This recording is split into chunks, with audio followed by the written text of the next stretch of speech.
Hi welcome to my channel achievement classes Manpur के। आज बात करेंगे सहायक लोको पायलट एएलपी की भर्ती के बारे में जो 2024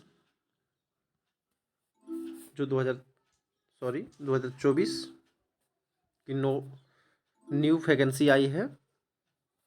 चलिए इसके बारे में पूरी डिटेल जानते हैं, साथ बने रहिएगा।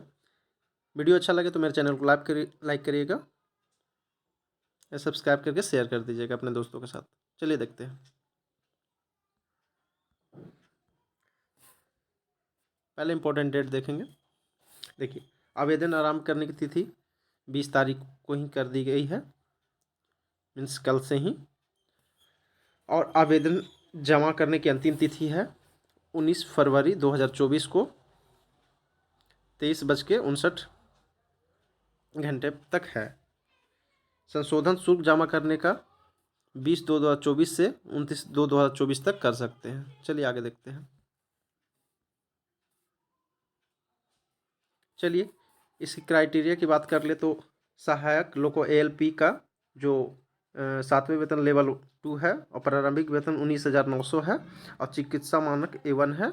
और इसकी जो एज है 1/7/2024 तक 18 कंप्लीट कर लेना चाहिए, ओवर 30 से ज़्यादा नहीं होना चाहिए। ठीक है। कुल वैकेंसी की बात करें तो 5696 वैकेंसी टोटल दी गई है। ठीक है, चलिए आगे देखते हैं।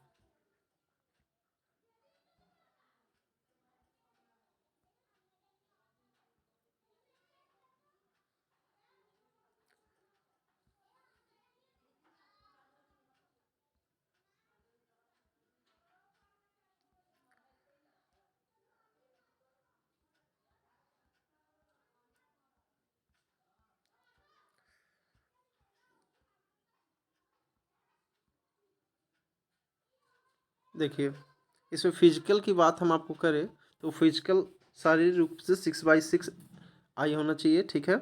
और +2D स्वीकृत नहीं होगा, ये साफ लिख दिया गया है। कलर विजन ये सब जो है, नाइट ब्लाइंडनेस, ये सब आपको फिट टेस्ट पास करना होगा। ये सब टेस्ट यदि आप कलर ब्लाइंडनेस है मीन्स नाइट विजन है तो ये सब में आपको रिजेक्ट कर दिया जाएगा।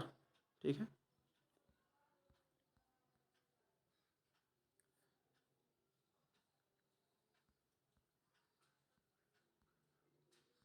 छूट की बात करें तो आपका 30 साल के साथ यदि आप SC ST से बिलोंग करते हैं तो +5 साल की छूट दी जाएगी। यदि OBC से है तो 30 + 3 ईयर्स 33 वर्ष होगी। एक्सट्रीम यदि आप सर्विसमैन हैं तो 3 वर्ष 6 वर्ष, और OBC के लिए 6 वर्ष, जनरल के लिए 3 वर्ष और SC ST के लिए 8 वर्ष की छूट दी जाएगी। चलिए ये लास्ट वाला देखेंगे हम, फोर्थ में। वे अभ्यर्थी जो रेलवे ग्रुप C और पूर्व ग्रुप D रेलवे स्टाफ न्यूनतम 3 साल की सेवा कर चुके, निरंतर अलग अलग न्यूनतम 3 साल की सेवा के साथ उनको 40 साल की उम्र तक, और OBC को 43 और SC ST को 45 साल तक की छूट दी जा रही है।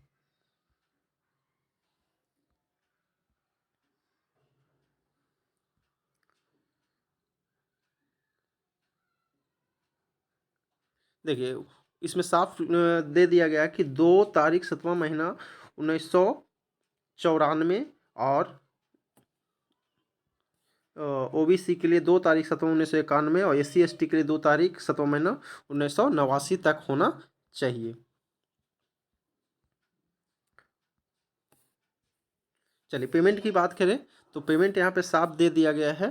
पेमेंट आपको 500 रुपये शुल्क देनी है, 400 रुपये राशि भुगतान बैंक कटाकर वापसी कर दी जाएगी। मतलब 400 रुपये आपको फिर एग्ज़ाम आपके देने के बाद पिछले जिस तरह रिटर्न कर दिया गया उसी तरह रिटर्न कर दी जाएगी। और SC ST सेकेंड में है, SC ST और महिला के लिए 250 रुपया देनी होगी, वो रिटर्न हो जाएगी आपकी CVT देने के बाद, पैसे रिटर्न होते हैं।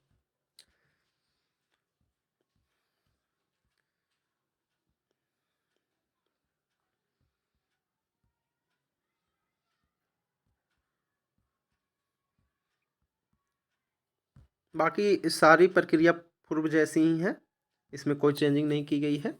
सारी प्रक्रिया पहले ही जैसे हैं। बस ट्रेड का है तो ट्रेड का आपका देख लीजिए, ट्रेड होना चाहिए। देखिए ट्रेड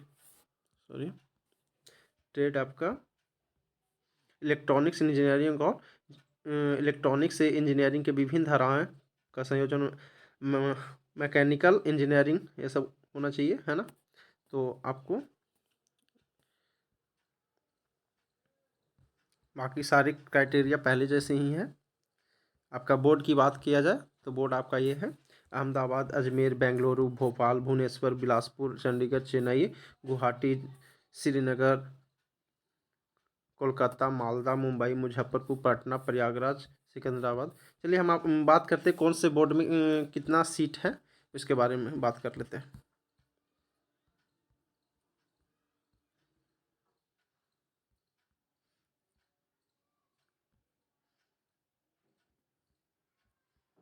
चलिए देखिए, ये जोन वाइज सीटों का बंटवारा किया गया। चलिए इसको देख लेते हैं।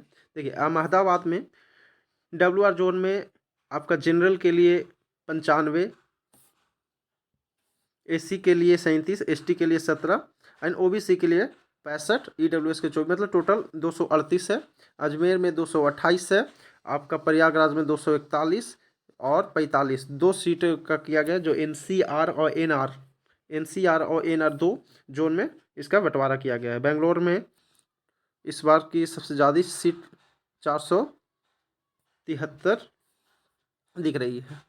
नहीं, इससे भी ज़्यादा है आपका बिलासपुर, सॉरी, SECR में 1192। तो अच्छी खासी वैकेंसी है, पहले के मुकाबले कम ही है, अच्छी खासी नहीं बोल सकते हैं। पहले कहाँ 17,000 19,000 के लगभग वैकेंसी थी,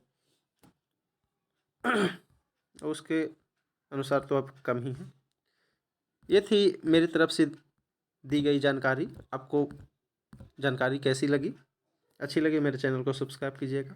मिलते हैं नए टॉपिक के साथ, तब तक के लिए लेते हैं विदा। थैंक यू सो मच, धन्यवाद।